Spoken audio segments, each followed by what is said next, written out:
As a family, we didn't really do exotic destinations or European holidays when I was a kid. In fact, my first trip abroad was when I was in my 20s. My current passport has only seen a couple of trips, but I never felt left out. After trying a few destinations, there was always one place that had us going back over and over again: Devon. We stayed in Westward Ho at a place called Buckley Pines. We had so many memories there, from Badgers raiding the bins, to me dad helping the owner clean the pool and testing out his dry suit. It was a magical time.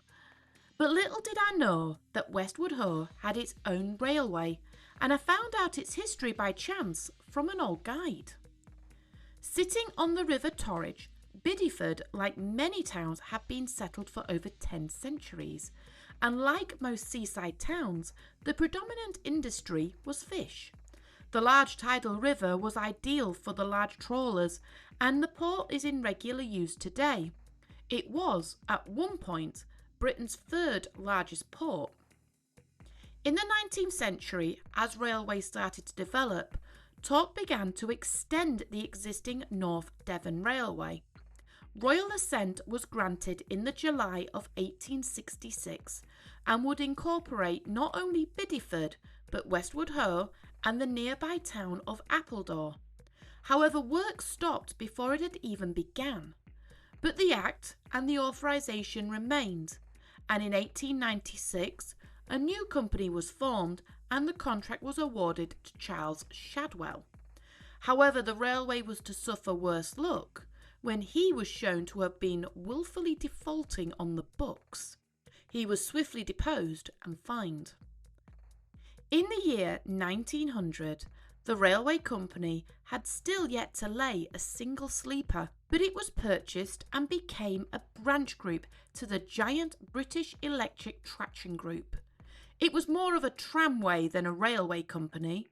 The purchase, though, was more strategic than helpful. The British Electric Tramway also owned the West Counties Light Railway, and many suspected the purchase was more about stopping rivals while expanding their own territory. Finally, the first section of the railway was opened on the 24th of April 1901, and it was hoped that the North and South Devon would be connected. But hiccups began to emerge when the railway got to Bideford. You would be forgiven that Bideford, being such a prominent port, would be happy for a railway. However, rather than a standard railway people were used to, the rails were laid in such a way that allowed railway engines to gain access to the quay at road level, while people were more at ease with trams having full-size steam engines on the eye level was a little bit unnerving. The council were also less than pleased when the railway wanted to put in a running loop, and the council put their foot down and refused. The company tried to put the line down anyway, but were forced to take it back up again when the council threatened to take the railway to court. In the end, a loop line was eventually added, but the council watched the company closely. If the engines remained too long on the quay, then the council were only too happy to slap the railway with a fine for its trouble. Appledore section was opened with little fuss in 1908 and opened as a light railway. The station was quite substantial considering the size of the town. It had an engine shed, a yard, and even a water tower for the engines. Elsewhere, Westward Ho wanted to capitalise further and added a grandstand, a concert hall and a reception area. People described the line as a smart little line, ideal for tourists, with the Hunslet Company of Leeds providing the engines.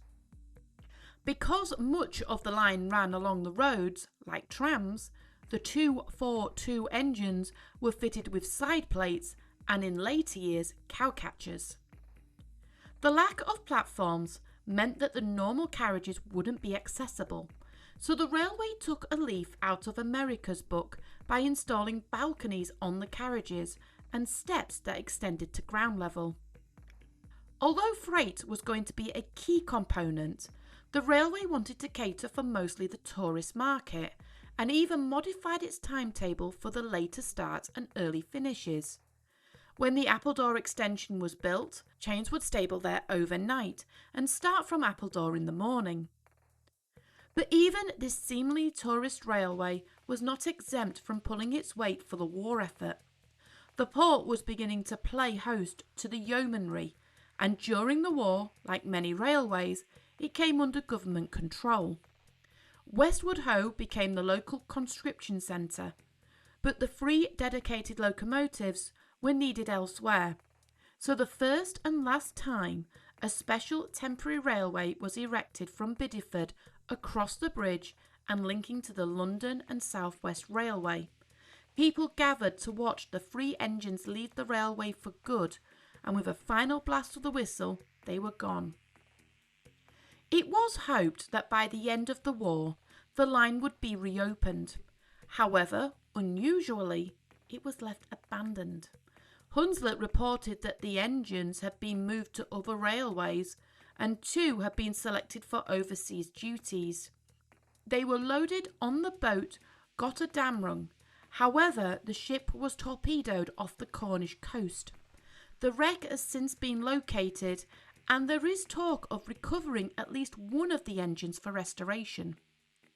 As for the railway, it was clear it was not going to open, so in 1921 it was decided to sell off the assets. The station at Westward Ho was used as a bus shelter and the signal box a sweet shop, but both have since been demolished. Bideford, however, would not be completely cut off from railways and would be one of a few towns that would benefit from a second railway right up until the 1960s. But that slice of history will have to wait for another time.